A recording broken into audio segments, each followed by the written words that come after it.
प्रतिलेखन संख्या 1, speed 100 words पर मिनट स्टार्ट। महोदय, पर्यावरण से तात्पर्य किसी एक व्यक्ति के परिवेश से नहीं वरन व्यक्ति के, समाज के, राष्ट्र के और इस सारी पृथ्वी के ही परिवेश से है, जिसका प्रभाव व्यक्ति, समाज, राष्ट्र और सारे विश्व पर पड़ता है।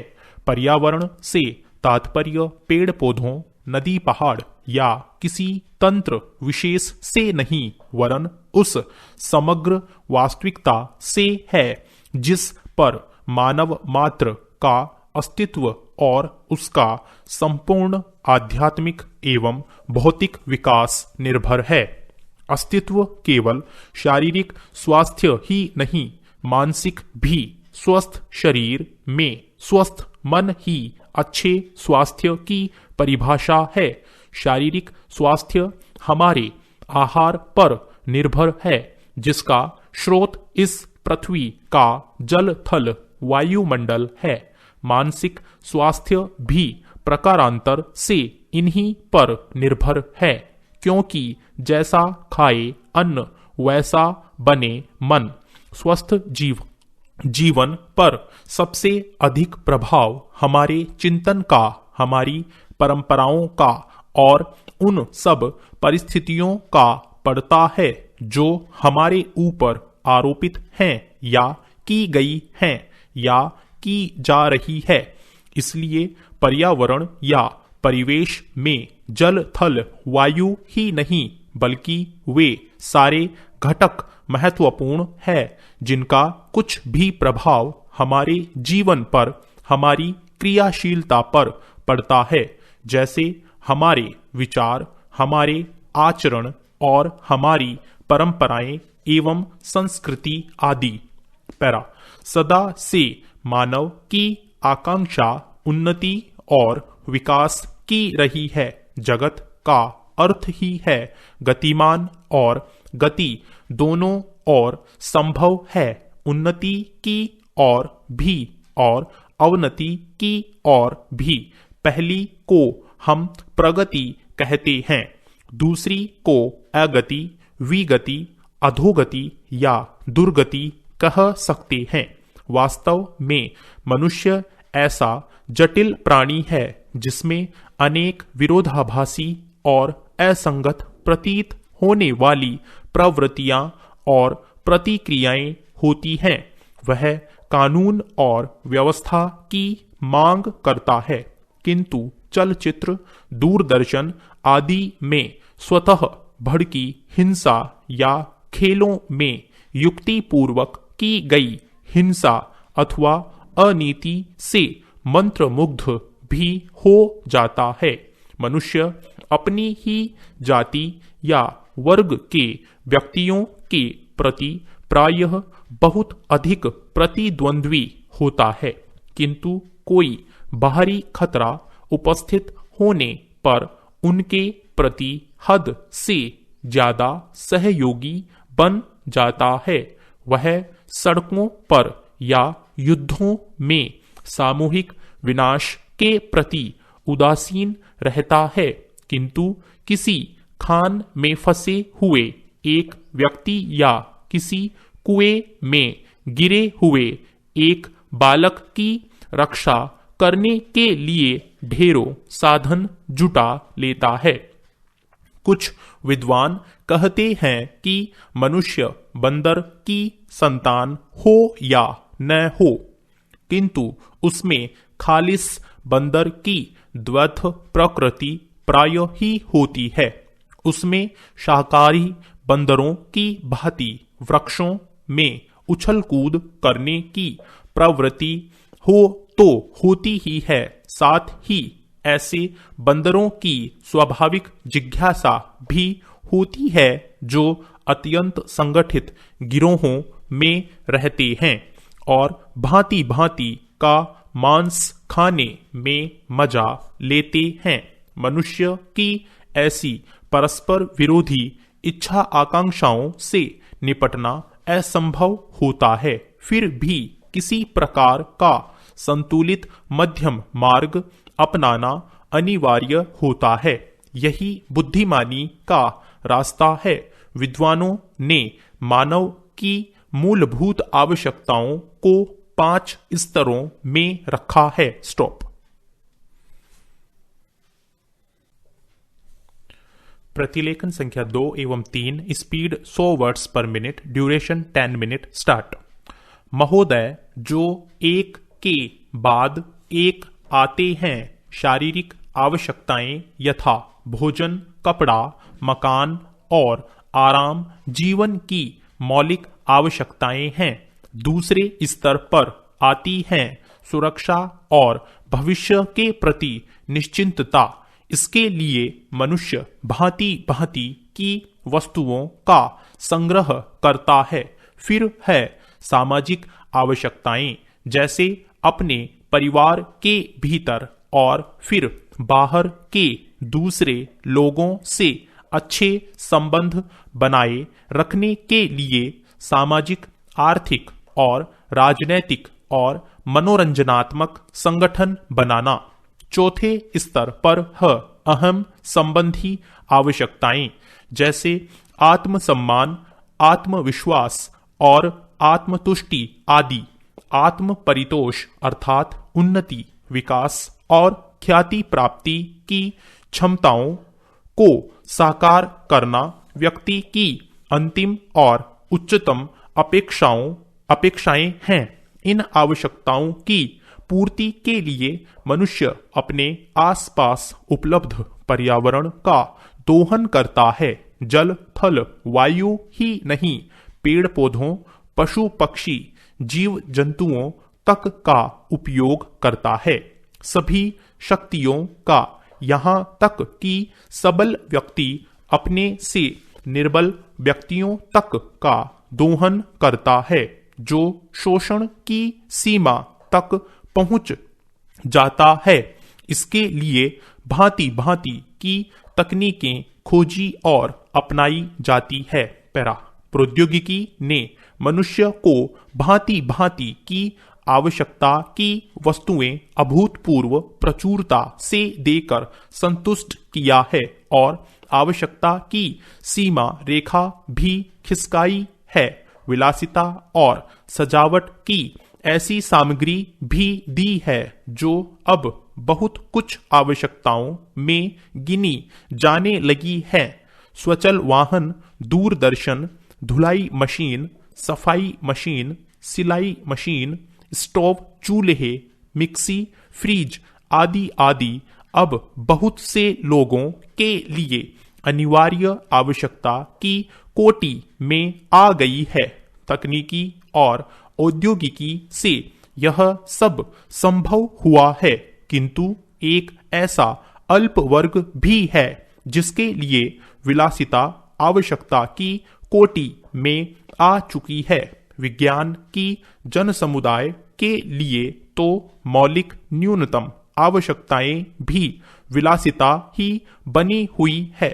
औद्योगिकरण के सहारे मनुष्य ने जितना भी विकास किया है उसे वह उन्नति कहकर संतोष करने लगता है और अपनी द्वैध प्रकृति के कारण यह ध्यान नहीं देता कि इस विकास से वर्ग भेद पनपा है। अमीरी गरीबी के बीच की खाई चौड़ी हुई है। जो व्यक्ति मानव मानव की समानता, समाजवाद और साम्यवाद के गीत गाता है, वही अपनी द्वैध प्रकृति के कारण अपने पर्यावरण, यहाँ तक कि मानव के भी शोषण के नए नए तरीके खोजता है। यह शोषण बलात्कार की सीमा तक पहुंच गया है। मनुष्य ने अपनी बुद्धि का प्रयोग किया, फलस्वरूप भांति भांति का औद्योगिकरण हुआ और जल, थल, वायु सब प्रदूषण के शिकार हो गए। जितना ही अधिक विकास हुआ उतना ही अधिक विनाश हुआ। प्राकृतिक संपदा का भीषण ह्रास हुआ। व्यापक वन विनाश से भूमि बंजर और मरुस्थल बन गई। एक बड़ा हवाई जहाज एक दिन में जितनी ऑक्सीजन खर्च करता है उतनी ऑक्सीजन 17,000 हेक्टेयर वन में तैयार होती है, और वन बचे ही कितने हैं। इस उद्योग प्रधान सभ्यता का केंद्र पूंजी है और धर्म स्वार्थ है। मनुष्य मनुष्य का शोषण कर रहा है, देश देश का पैरा। आइए आज हम अपने विचारों को उस दिन तक ले जाएं जब हमने गणराज्य की घोषणा की थी। अपनी विकास की योजनाओं के संबंध में हमने वास्तव में काफी प्रगति की है, परंतु क्या हम भारत के सब नागरिकों को दरिद्रता, अभाव तथा कष्ट से मुक्त करा पाए हैं? प्रकृति की शक्तियों को अपने अधीन करने और जनता के कल्याण के लिए उन्हें नियंत्रण में लाने की दिशा में भी हम आगे बढ़े हैं, किंतु हम यह नहीं भूल सकते कि कुछ महीने ही हुए हमें भारत के उत्तर पूर्वी प्रदेशों में भयानक बाढ़ का सामना करना पड़ा था, जिसके कारण यातायात के साधन छिन्न भिन्न हो गए और वहां की जनता को भारी हानि उठानी पड़ी। निस्संदेह साक्षरता प्रसार और रोगों के निराकरण के महत्वपूर्ण उपाय भी हमने सोचे हैं। यद्यपि अभी भी देश के बहुत से भागों में निरक्षरता और बीमारी पर्याप्त मात्रा में दिखाई देती है।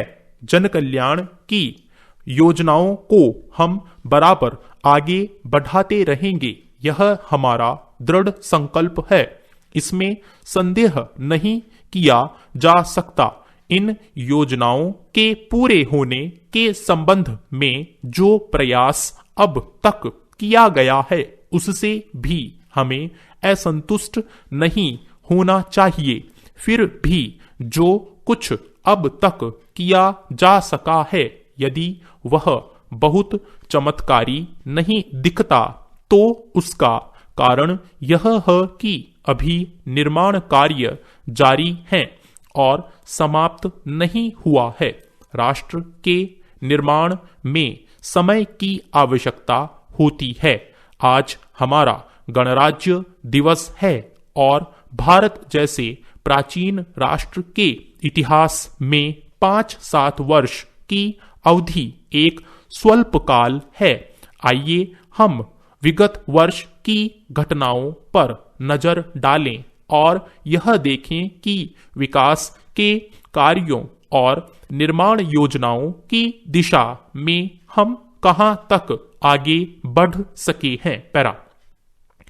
यदि मुझसे यह कहा जाए कि बीते वर्ष की घटनाओं का वर्णन मैं एक वाक्य में करूं, तो मैं कहना चाहूंगा कि संविधान में दिए गए निर्देशों के अनुसार हमने समस्त राष्ट्र के साधनों को ऐसे ढंग से जुटाना आरंभ कर दिया है जिससे यह स्पष्ट हो जाता है कि भारत में जन कल्याणकारी राज्य की स्थापना का श्री गणेश हो चुका है।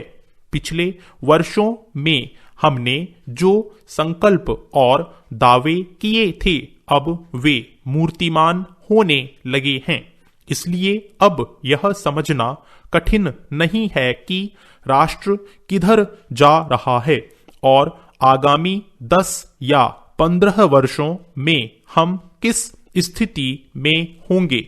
महान नदी घाटी योजनाओं पर कार्य बराबर जारी है। इनमें से एक योजना भाखड़ा नंगल योजना से बहुमूल्य पानी और बिजली पंजाब, पैप्सू तथा राजस्थान के भागों को मिलने भी लग गई है।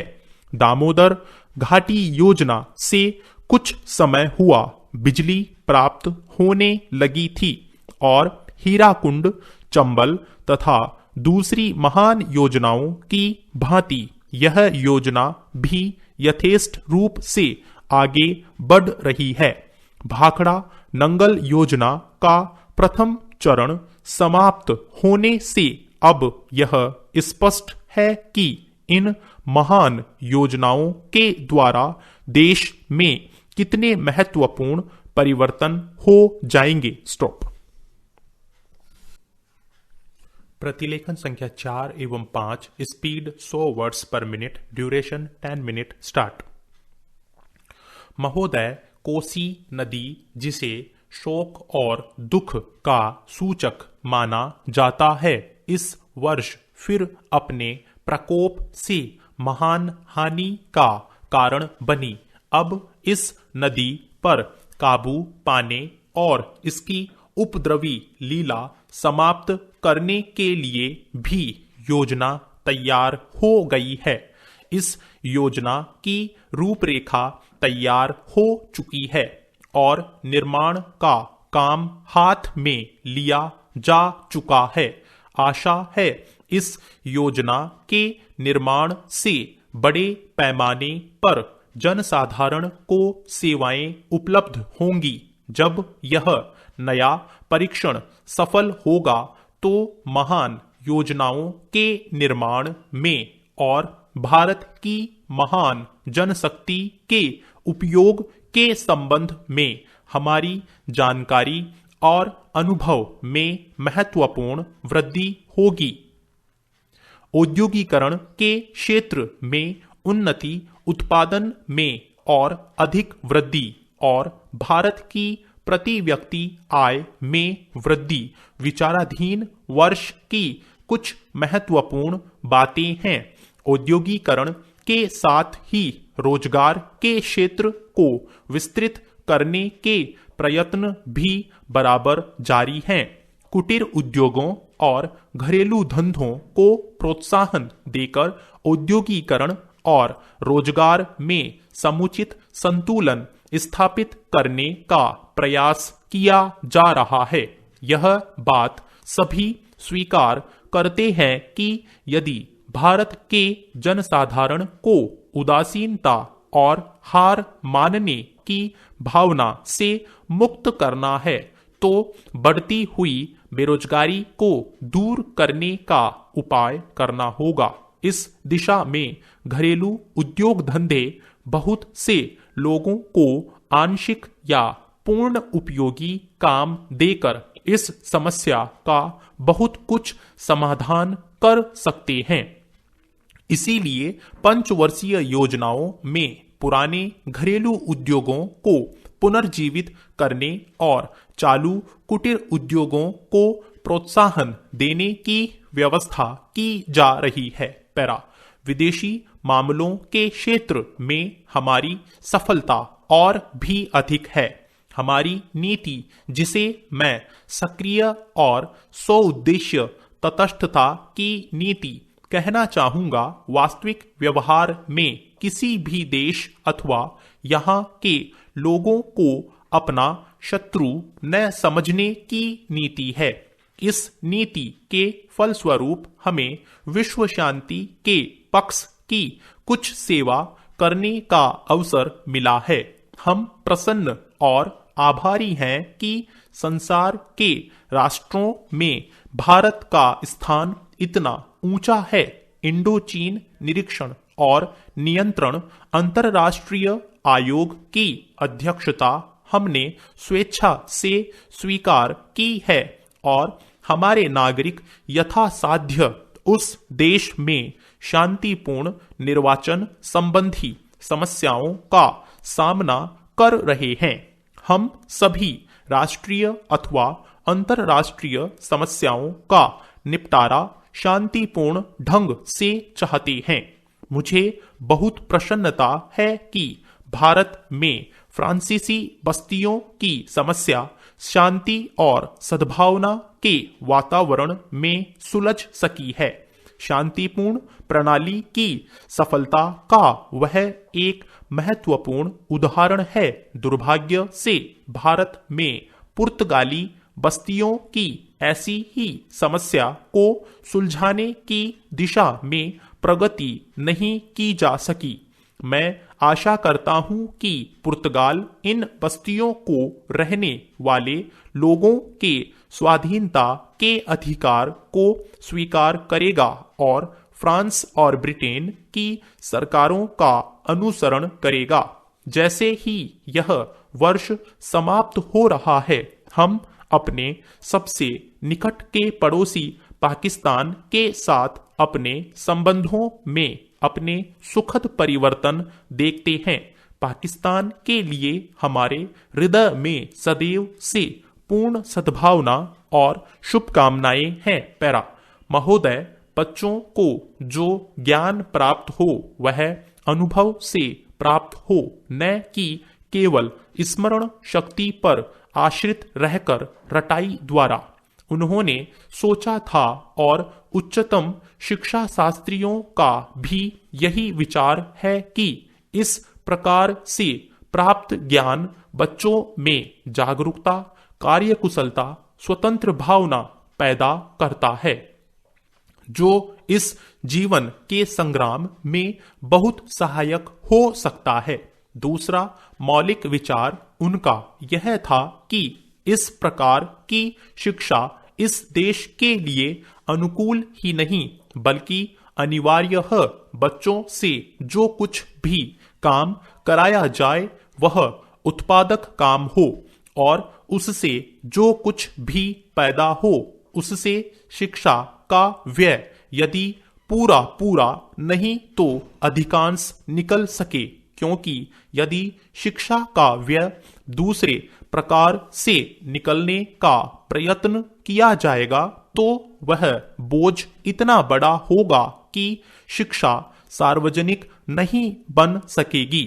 पिछले वर्षों में जो कुछ भी विचार किया गया था या प्रयोग करके देखा गया, उससे जहां तक मैं समझता हूं वही निष्कर्ष निकाला जा सकता है जो पहले सम्मेलन में हुई बहस से निकाला जा सकता था।